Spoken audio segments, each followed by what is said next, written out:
Hi, and welcome to Something to Talk About. I'm Linda McNamee, and as you saw from our introduction, we are going to talk about treating youth trauma. But before we get into all of that, I do want to thank you for tuning in.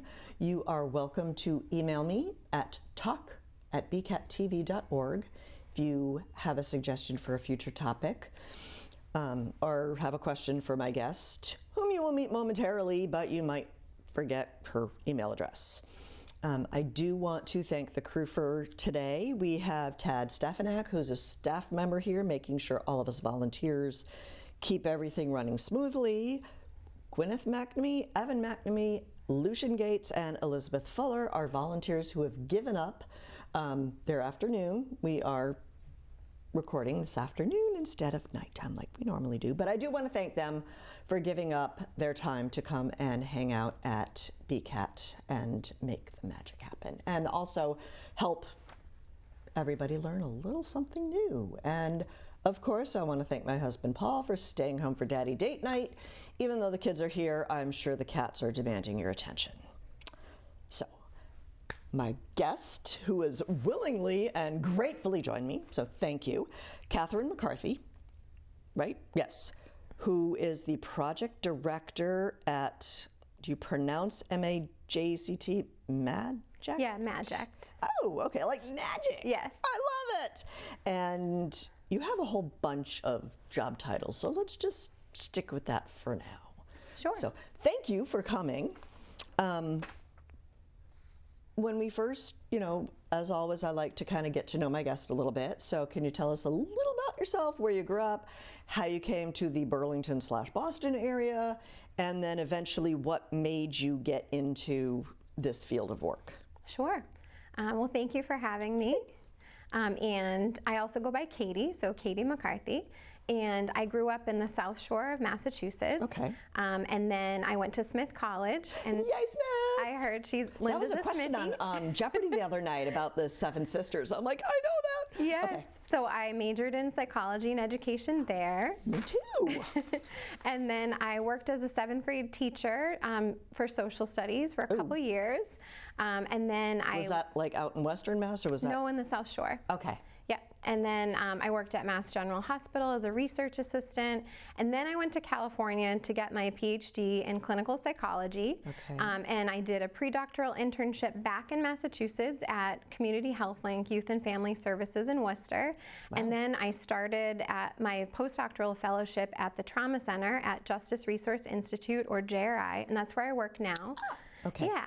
What made you want to deal with clinical, in the clinical psychology field, like child trauma? I mean, it's got to have a pretty good burnout rate. It's pretty intense work. I really love working with children, adolescents, families. All of my jobs really since high school have been focused on working with kids and families.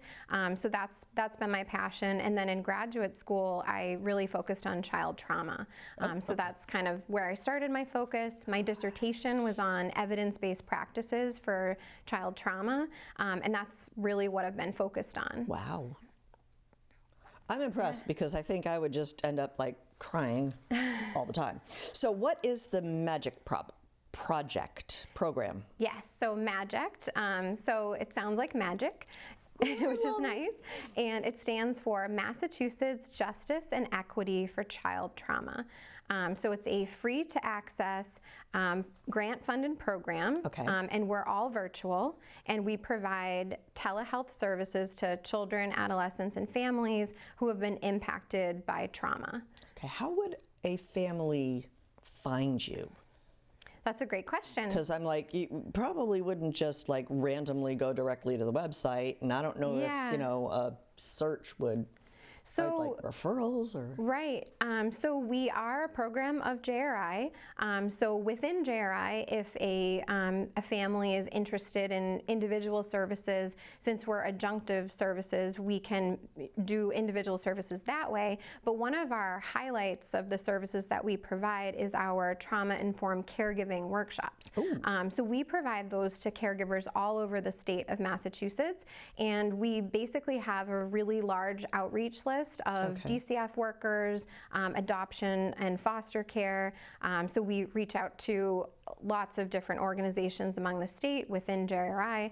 So if you are interested in, promoting the caregiver workshops, I would love for people to email me, and then we could get you on our email list, and then that's how we could share the caregiver workshops with more people. Are the workshops in real life, or are they virtual? Yeah, so we do the workshops virtually in Zoom, and so it'll have two co-facilitators, so it could be myself and one of my coworkers, and we will co-facilitate the workshop together, and we use a curriculum that is from the National Child Traumatic Stress Network, or the National, or NCTSN, and that's a great website. I love all the acronyms. Yeah, so many acronyms. There that's will why be I'm a quiz. saying them.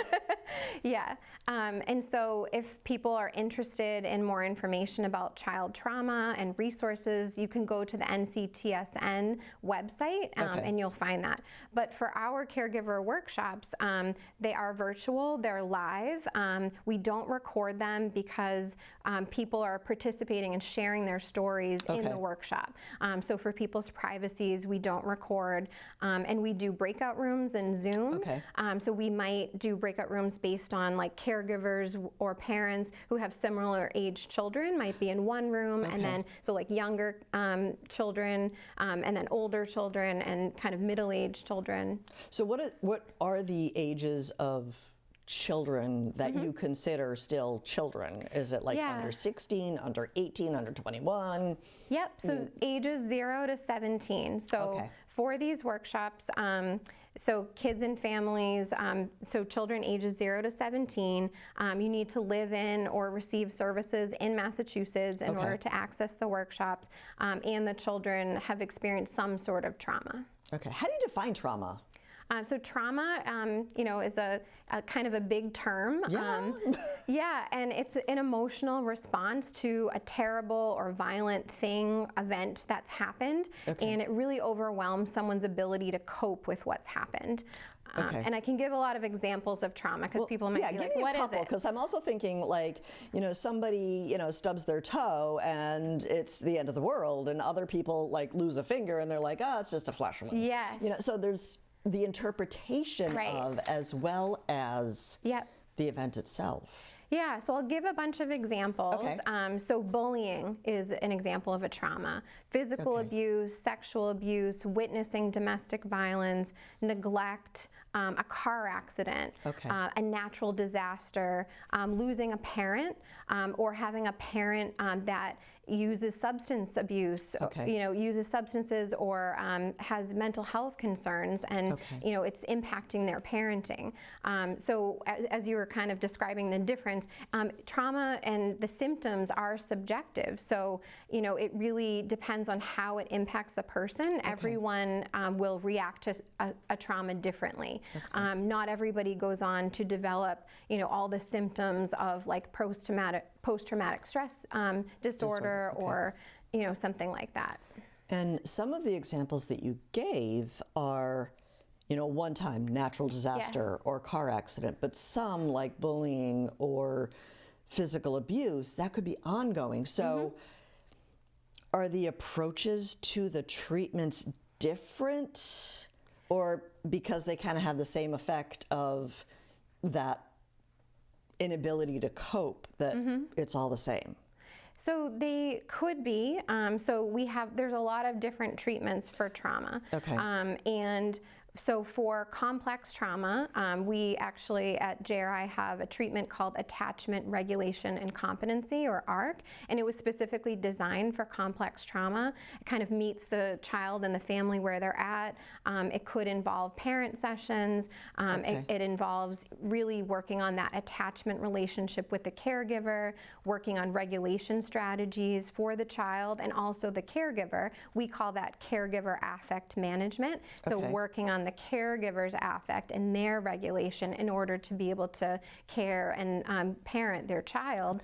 And then competency, so really improving a child's self-esteem, confidence, their talents, their strengths, their interests. So that's just one type of trauma treatment for complex trauma. And now, what's complex trauma? Is that like the ongoing? Yeah, so it could be ongoing. Usually it starts when a child is really young, so very young age, like underage, like 5 or 6.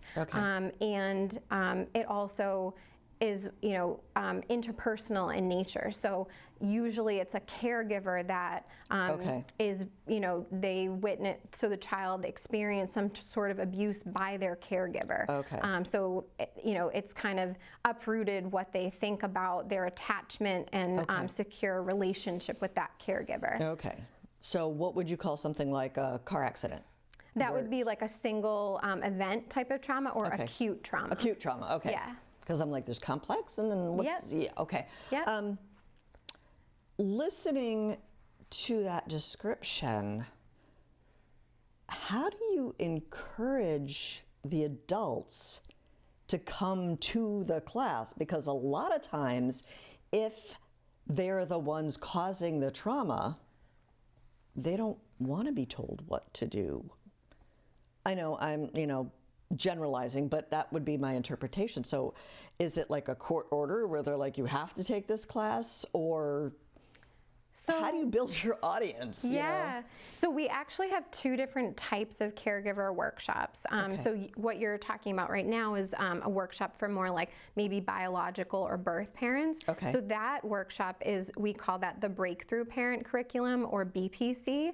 And that's a 10-week course for the birth or biological parents. And that specifically helps those caregivers and parents with their own trauma. So a lot of times they've experienced trauma like themselves. Cyclical. And their child has experienced trauma. And I would say that when we send our outreach materials, basically to lots of different organizations, including the Department of Children and Families, or DCF, they will refer us different caregivers and parents. And a lot of the biological parents, they might have experienced, domestic violence themselves, and maybe their child was removed because of that situation at home, but they've also experienced trauma. So they are looking for, psychoeducation about trauma themselves. They want the support and help because they want to be a better parent for their child. So not all of it is mandated, I would say. It's usually people who really want to help themselves and help their children. In that situation, more times than not, would it be families that have been separated, or while the child is still with the potentially or theoretically abusive parent? Usually, if there's been a trauma like that, the child has been removed and is in a foster home. So, the parent is actively working to reunify with their child. So for our Breakthrough Parent Curriculum, we could have caregivers in that group who either do or do not have the child in their care at that time. It doesn't matter. What we want to do is provide help and support and education about trauma, and regulation strategies for that caregiver. So that's our goal. And then we have another workshop, which is the Resource Parent Curriculum, or RPC. That was my next question. Yes. So that is for foster, adoptive, kinship caregivers. And kinship is like when an aunt or uncle or like significantly older sibling is... Or a grandparent. So kinship is basically a family member or extended family member. And then we call it the Resource Parent Curriculum because they are a resource parent. So they're kind of stepping into that role of, the parent. They're not the birth or biological parent, but they are caring for a child who's experienced trauma. Now, in that non-birthing, I'm sorry, I already forgot what you called it. Resource? The resource Yes. workshop. Would that be in preparation of taking care of a child who has experienced trauma? Or is it like, okay, I have this kid, now what? Yeah, actually, so because we do an intake about the child in their care and Okay. a treatment plan as part of our intake materials, we actually would like to enroll caregivers who already have a child in their care. Okay. So they just started working with them, or they've been doing overnights and visitation before the child starts living with them, Okay. because we want them to be able to have someone that they can complete information about. Okay. If they don't have an identified child, we might say, it might be better to wait until the next workshop when you do have a child in your care. Because I'm thinking if an aunt knows Yes. that they're going to have to be living with That this would be child. perfect, because if it's an aunt, it's a relative who already knows the Okay. child really well. So that's the difference. Like Right. if you know the child already, Okay. then yes, you can definitely participate in the workshop. And really, it's to support the foster adoptive kinship caregivers Okay. as they're working with their child, caring for this child who's experienced trauma. It could Okay. even be for an experienced foster parent. We've actually had foster parents do our workshop who have maybe fostered for 10 years, and they've said, I really want to learn more about trauma. I've been working with Okay. these kids for so many years, and I just need more education about it. And I want to make sure I'm doing everything I can to help these kids. Plus, every kid is different. Yes. And our society has been changing. So over the past 5 years, over the past 10 years, a lot has changed Mm-hmm. in family dynamics or parenting skills or education or what kids have experienced. Right. So outside of these workshops, because these workshops are amazing. Yeah. So if somebody wanted to sign up, are both of them 10-week courses? So the Breakthrough Parent Curriculum, again, for birth or biological parents, that's 10 weeks. Okay. And then the Resource Parent Curriculum for foster, adoptive, and kinship caregivers, that's 8 weeks. Okay. Now, are they both not at the same exact time, but in the same 10-week period, like one meets on Yes. Mondays, one meets on Tuesdays? Yes, that's so you actually do what we're doing. that, like, instead of, okay, this 10 weeks, we're doing this one, and then for the next 8 weeks, Right. so you have them, like, kind of overlapping, but they're still separate. Yeah. So Okay. so this October, sort of at the end of October, one of my coworkers and I will be co-facilitating the Breakthrough Parent Curriculum, Okay. and then I have 2 other coworkers who are facilitating the Resource Parent Curriculum. Do you always do the Breakthrough Parent, or do you mix it up just for your own personal interest, variety? Well, so this is actually the first time that my team is running the Breakthrough Parent Curriculum. Oh, okay. Yeah, so we're pretty excited. It's a new curriculum to us. Okay. So we've been preparing for it, and it's similar to the Resource Parent Curriculum. A lot of the content is the same, Okay. but because the focus is on birth and biological caregivers, and we talk about their own trauma. Okay. So that's a big difference, and it's 10 weeks long. So Okay. it's 2 more weeks. So what were the factors that made your team choose to start this second version of the course? That's a great question.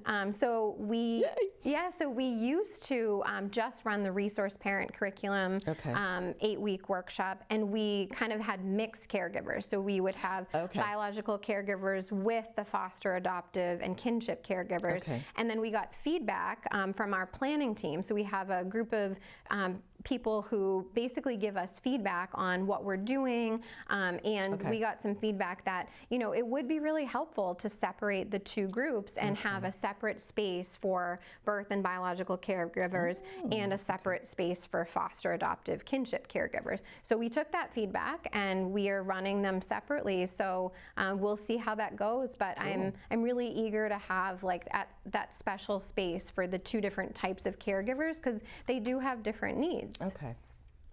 Wow. Yeah. Okay.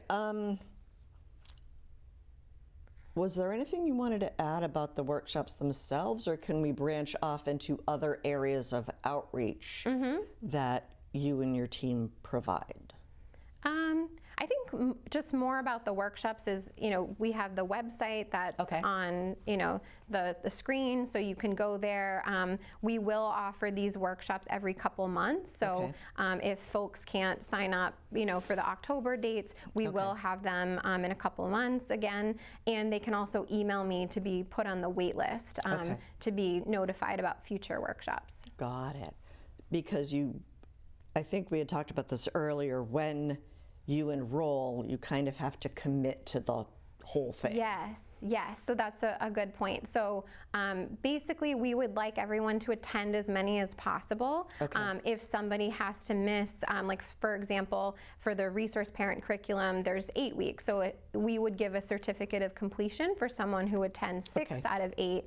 And then for the breakthrough parent curriculum, we would give someone a certificate for attending 8 out of 10.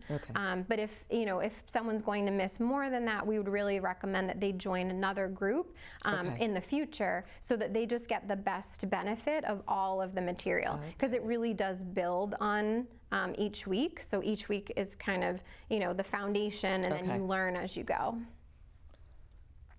Are these grant-funded programs? Do participants need to pay a certain amount for them? No, these workshops are completely free.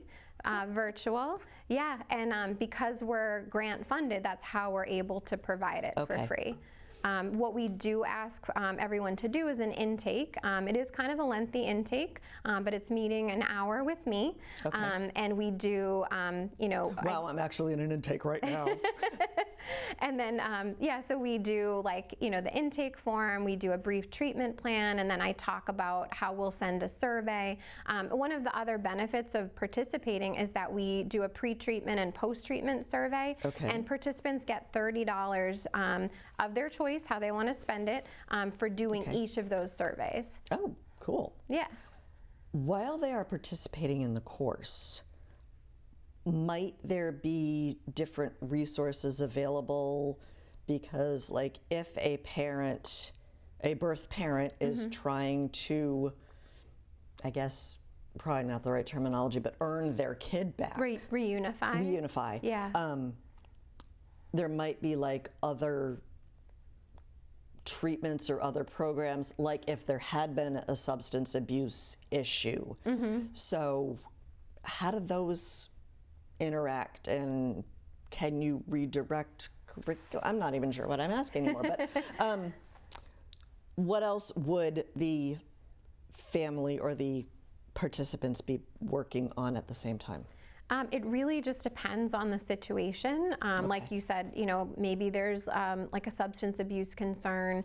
Maybe they need to take other classes, or they've been, DCF might recommend that they take parenting classes, and the training and course that we offer might count for something like that. So it's really they would just need to check with their social worker to find out what do they need to do and what counts for those hours or that treatment. But if somebody in the group, was very triggered, because they're very overwhelmed, or they have experienced trauma and their symptoms are coming up, we do provide referrals for therapy.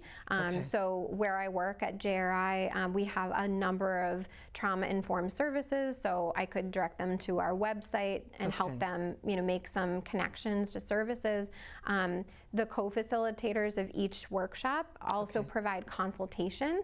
So that's a one-on-one meeting with a facilitator and the caregiver, and we will talk to them about their particular situation. We might, help them find resources, and then maybe talk about parenting strategies or strategies to help themselves regulate or their children. And then, we can just, help with any referrals that they might need. You had mentioned that the curriculum that you use is nationally recognized. Yes. How much flexibility do you have in that curriculum? The reason why I'm asking is the greater Boston area is a lot different than Greenfield. Or, the Cape. Or Massachusetts is so much different than Alabama. So if this is national, how much control do you have in redirecting or targeting the curriculum to better meet the needs of your audience? Yeah, I think that's a great question. So we have actually done some tailoring of the curriculum when we've been doing our own revisions and when we, because I was trained in this curriculum back in 2020. So I've been doing it for pre-COVID. Yeah, well, actually during COVID. During COVID. Yeah, lots changed since then. Yes, so it's been 5 years that my coworkers and I have been providing this curriculum. So, you know, we'll meet to do some prep work and we'll say, you know, I don't think I want to show this video because this might be very triggering for this group of caregivers that we have. Let's do this content instead. So we have, you know, some like freedom to decide how we want to present the materials. We also tailor our resources to Massachusetts-based, you know, organizations as well.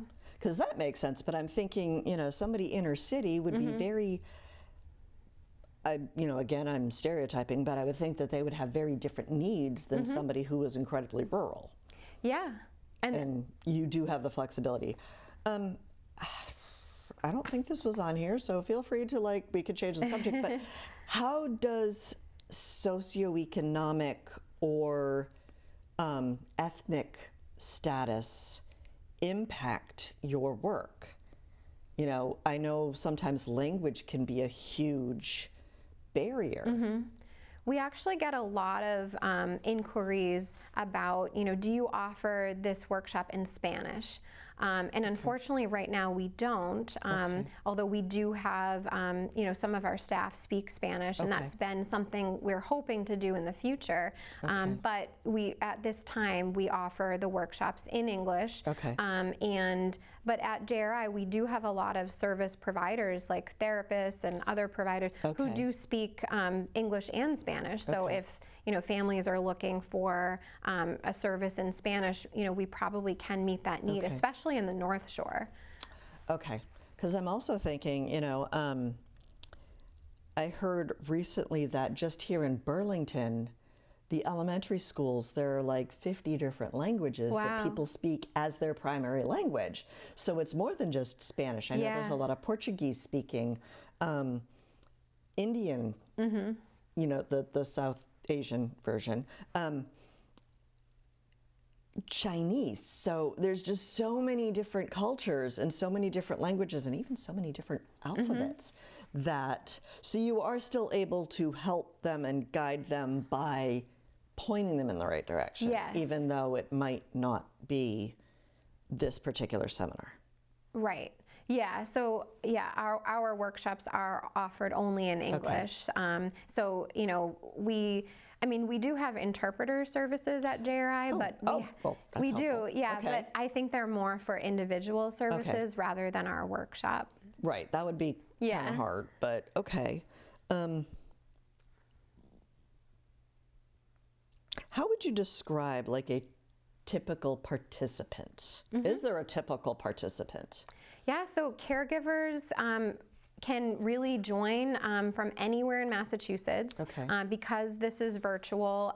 We've had, you know, caregivers from Western Mass, from the Cape, from the North Shore, from Boston, from the South Shore, all over, and really like any walks of life. So we have, like you said, like people who live and work in the city, you know, and then people in rural areas. And so the caregivers could be, like I said, a seasoned foster parent or a new foster parent, or an adoptive parent, or, you know, an aunt, an uncle, grandparents. We, you know, just had a group this summer where there was a kind of a great aunt who was a foster parent. So, you know, and sometimes they don't even know that they're going to be a foster parent until all of a sudden they find out about this relative and that they need... Knock on the door. Here, have a kid. Yes, and that can be quite disruptive. That could also be traumatizing. Yeah, and this is a great resource for them, you know, all of those types of caregivers, to just be with other caregivers going through similar things. So what everyone has in common is that they are caring for a child who has experienced trauma.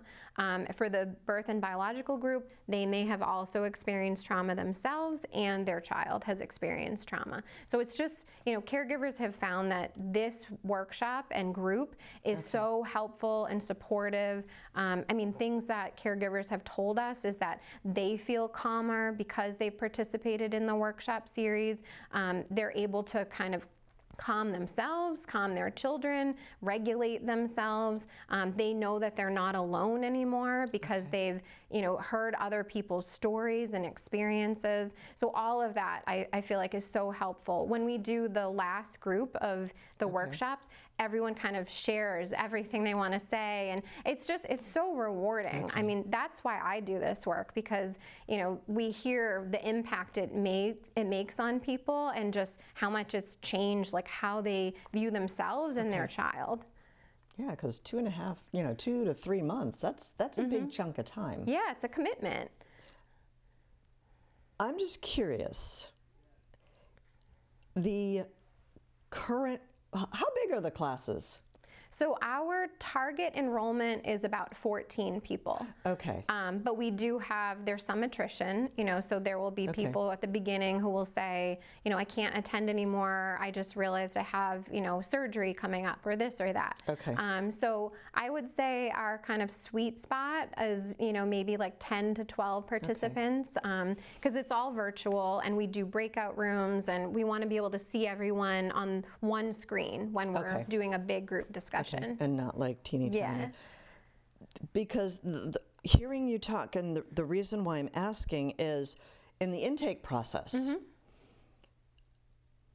I know this sound, I hope this doesn't sound too flippant or anything, but based on their answers, oh, you don't have traumatic enough trauma, so you can't take this class. Or, oh my gosh, you are like way PTSD, you need more help. I mean, does the level of trauma play any role in which classes they, this session is going to be, intermediate trauma, or no, is it? I mean, because it's whatever they've experienced or their child has experienced. Really, the only distinction between the two groups is, birth and biological parents, and then foster adoptive kinship. The type of trauma that has been experienced, we're open, there's no limits or limitations or exclusion. We want to help everyone. So, when I mentioned a couple different types of trauma, I mean, it could also be trauma of the child, is so aggressive at home that they have to be in a residential or group home. And that can be very traumatic for families. So, during the course, as the conversations progress, that's when there's like a constant evaluation of, okay, this particular family, in addition to this, maybe you should check out this resource, so it's kind of like keeping your finger on the pulse of the classroom setting. Yeah, so we'll have the workshop, and we have typically offered consultation at the middle of the workshops, around like week 5, week 6, and then we will also offer at the end. So at the midpoint, they've had 4 or 5 sessions already where they meet with us weekly. It's for 2 hours. I don't think I added that. So it's 2 hours, and there's a 10-minute break in the middle. We usually offer them during kind of like the lunchtime. So kids are in school. And it's, if there's caregivers that are working, hopefully they can take an extended lunch or kind of flex their time. But that's typically how we've offered the workshop. And then, just thinking about, like, we provide consultations so that we can give them more information, or maybe apply some of the content that they're learning in the class to what their situation is. I was just about to ask, is that homework assignments? So no, I mean, is it all discussion, or is there any written component, or? Yeah, so we have the curriculum. It's basically PowerPoint slides that we share and we talk about. We have different activities that we might do, like big group discussion or breakout rooms in Zoom. And then what follows the curriculum For the resource parent curriculum, we have My Child worksheets. So they're worksheets that follow each module. So like module 1, there will be an activity. Module 2, there will be an activity. And during the course, we'll say, okay, now we're going to take out that worksheet and we're going to do that together, and then we're going to talk about it. And so one example might be a trauma inventory. So just looking at a list of traumas. Okay, that phrase right there is kind of scary. Trauma inventory. Okay, so it's like, what traumas has your child experienced? And so plural. Yeah, and oftentimes, like for kids in foster care or who have been adopted, it's multiple traumas, so, and then they look at this list and they're just like, oh my gosh, like my child has been through so much. And then then we say like, and now we want to put our trauma lens on. So it's kind of like having a different way of seeing what's going on with the child. So instead of saying, she's manipulating and she's trying to get my attention and it's so frustrating, it's like, well, what needs is she trying to communicate that she needs? Like what is her behavior telling you or showing you, and trying to look at it from a different perspective instead of that, like the negative frame. It's like from the trauma lens, like what is her behavior communicating? Maybe she needs attention, but she's acting out in a negative way. And so what we would advise is, well, let's try to catch her doing something good and give her a lot of praise for that, so that she'll do more of the positive behaviors you want to see instead of the negative ones. So you'll give more attention to the positive behaviors. Because a child spends a lot of time in a school setting or in an after-school setting or in a camp, I'm not going to continue the list, not at home. Are you able to partner with schools or aftercare programs to put some of those pieces together? Because sometimes behavior at home is significantly different in a different setting. Right. So you don't always get a complete picture just from the caregiver. Yeah, so for the caregiver groups, we might recommend something like that. We might say it would be helpful for you to advocate for your child. So that's one of the skills that we're really working on in the class. So that might be talking with the teachers and the school staff about, your trauma lens that you now have, and now you're be able to talk about your child's behavior from a different perspective. So instead of them acting out in class, like maybe they can't see the board, or maybe they, are feeling really like picked on or isolated. So it's like trying to get to the root of like, what is the problem? What is the behavior? And then trying to meet those needs in a different, more positive way. Okay, so you're giving the parent or the caregiver the skills to go. You wouldn't go directly to the school and say, hey, does this kid have an IEP? What does it say? Because then it's like a WISP or, privacy thing. Well, so, I mean, if we're talking about the caregiver groups, that's what we would do for a caregiver group. But I'm also a therapist myself. So if I had an individual client, and they were having difficulty in school, I would get a release from the parent, and then I would want to talk to the teachers myself. But as I'm talking about just these caregiver groups, we aren't, because we're spending 8 weeks or 10 weeks with them, we're not signing releases and kind of talking to the school. We're more giving the parents or caregivers the tools to be able to do that.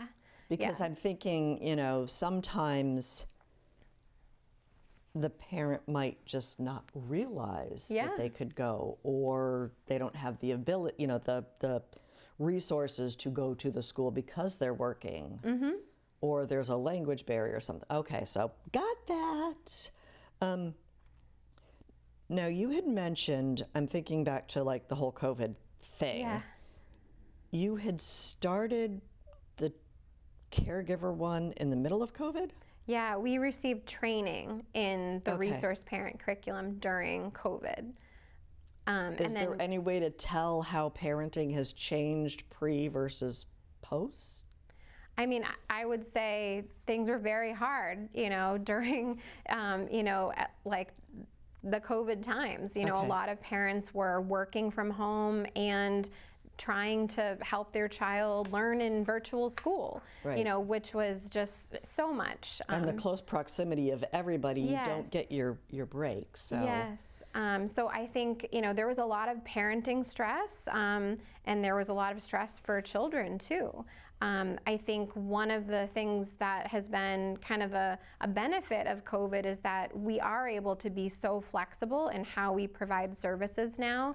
Okay. Before, it was just in person. Okay. You know, like you had to see everyone in person. And when I saw clients at the trauma center, some were traveling, you know, 45 minutes, an hour away for a 1-hour therapy session. Yes. In traffic in Boston. So that was difficult. And now, you know, we have a lot more flexibility. If someone's sick, you know, or, you know, there's like weather issues, it can be virtual.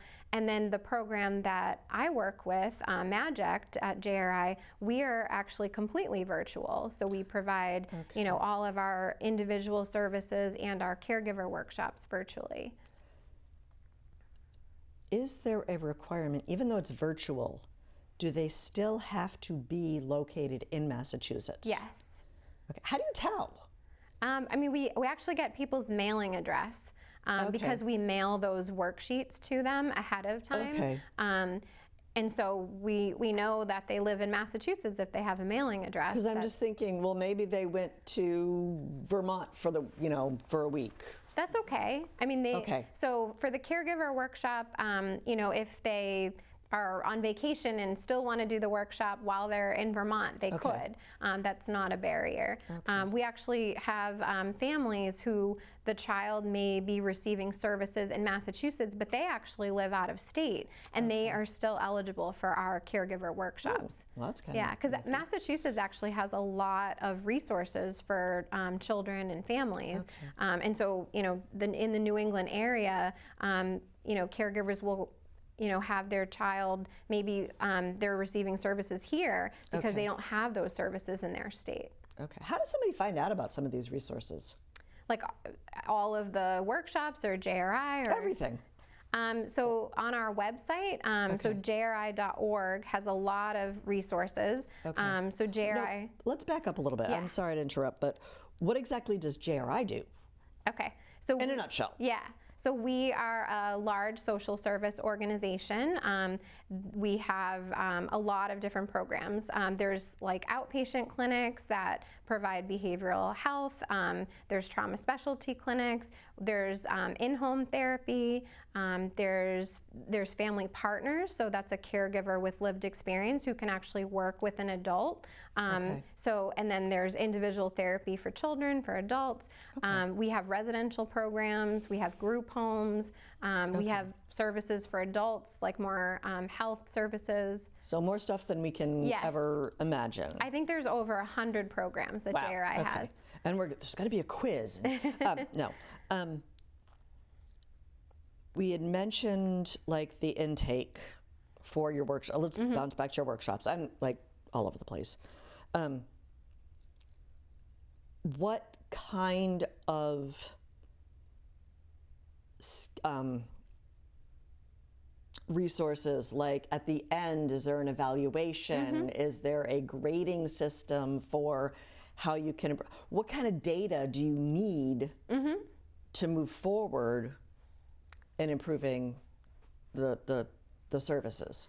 That's, great question.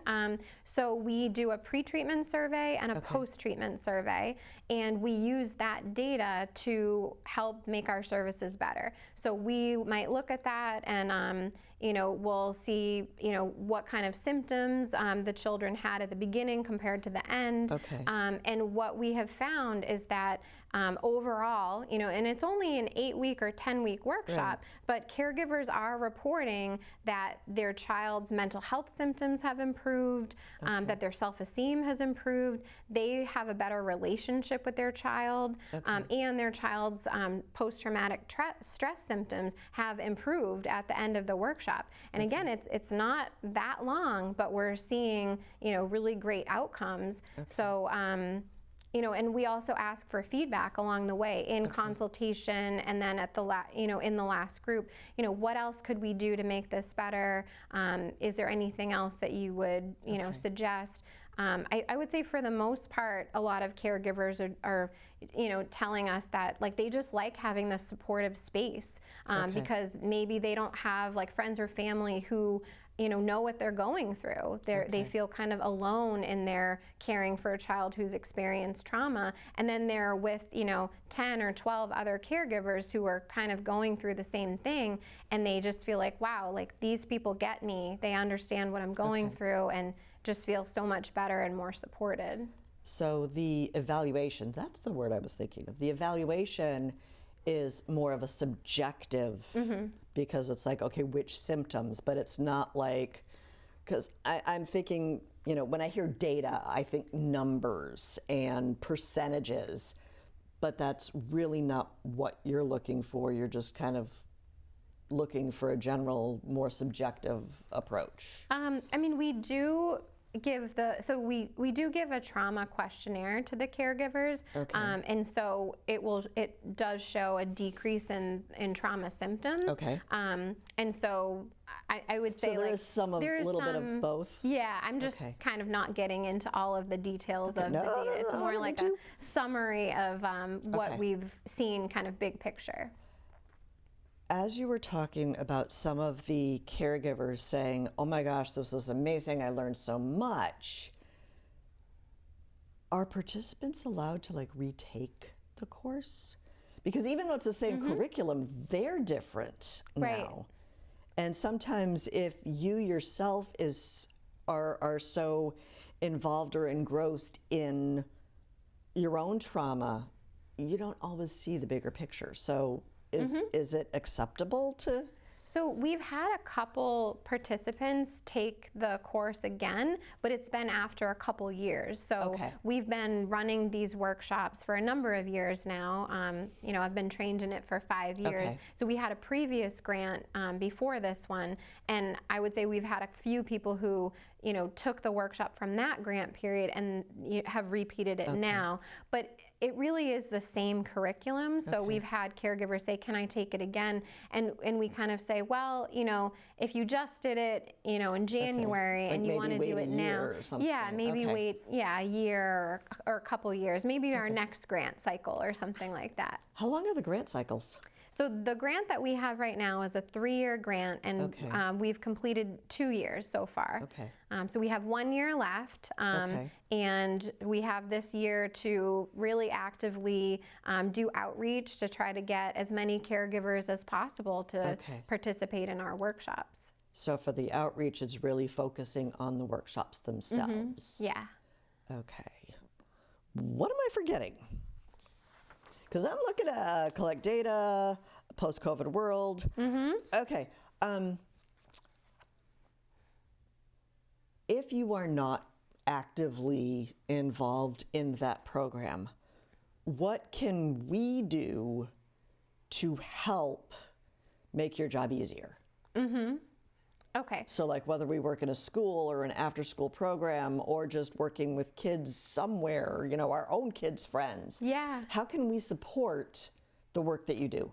I think the best way to support would be, email me, get on my outreach contact list, and if there's people who are able to send our email and flyers about our caregiver workshops to teachers or school counselors or parents, or in particular that there's a parent that you're working with, or somebody who has experienced trauma and their child has experienced trauma and they really could use a workshop like this and get the support of other people, then we would love to add you to our mailing list and just get the word out. Fun. Well, not really fun, but all right. I'm looking at your notes, and it's so statistically comparing the children who live with their biological parents versus foster or adoptive, is it an equal balance, or?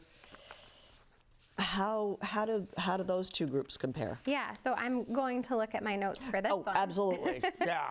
Yeah, so when we do look at our data, about 20% of our population who participate in our workshops and our individual services, so 20% live with their biological parents, 30% are in foster care, 20% have an adoptive placement, and then 25% have a kinship placement. So it's pretty equal. Yeah. Okay. Yep. So, I mean, I think that says that we do a good job of reaching a very wide variety of people and caregivers, and, you know, people have different experiences and different placements as well. Okay.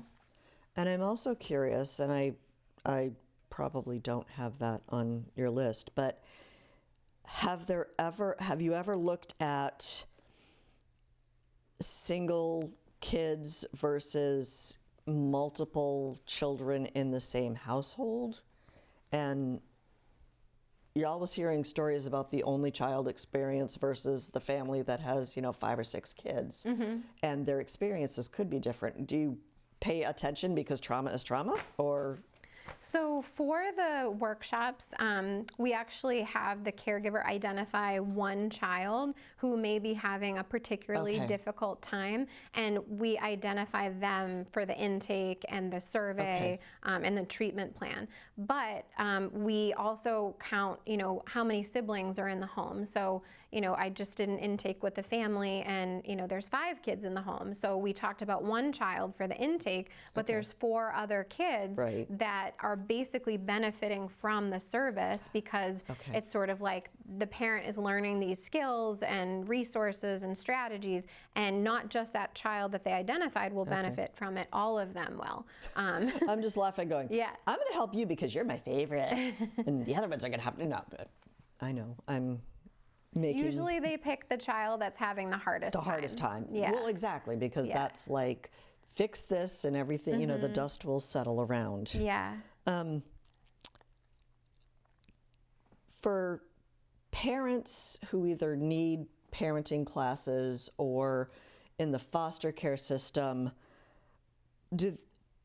by participating in that class, do they get credit or recognition for having taken this class? I mean, does it work, if they're a foster family, do they get extra points for a new placement because they've taken this class? Or, yeah, I don't know. I'm like, professional development for teachers, is this like professional development for parenting? Yes. I would say it's more like learning, it's psychoeducation about, trauma and parenting. And so for foster parents, they need a certain amount of training hours for licensure. And so we partner with, different foster and adoptive agencies in Massachusetts. We send our outreach materials to them. They will tell other foster and adoptive parents. So they sort of decide what counts as a training, but we offer it. So we say we're offering this workshop for free, and then if this sounds like it is a good fit for your training plan, we'd love to have you. And some people take it and they're like, I don't need the hours. I just want the education and to learn about it. And I'm also just kind of curious, domestic adoptions versus international adoptions, because in my mind, those are 2 very different things, because most international adoptions are infant, but then domestic adoptions could be like any age. Yeah. We've actually had some caregivers in our workshop who have adopted teenagers internationally. Oh, really? Yes. Okay. And wow. Yes, and so we have all kinds of caregivers take our workshops. So like you said, you would think that a lot of international adoptions might be infancies, but I mean these caregivers adopted 3 teenage boys. Wow. So quite challenging. Okay, they deserve sainthood. Because I'm also thinking, maybe not necessarily adoptive settings, but with a lot of the refugee population coming over here, especially when, the Gulf War just kind of abruptly ended, a friend of mine worked with an family from Afghanistan, and they had a lot of kids. There was a language barrier. There weren't a lot of resources. Would someone like them, like that family, be able to participate in some of the workshops? Because there's like the cultural differences, as well as,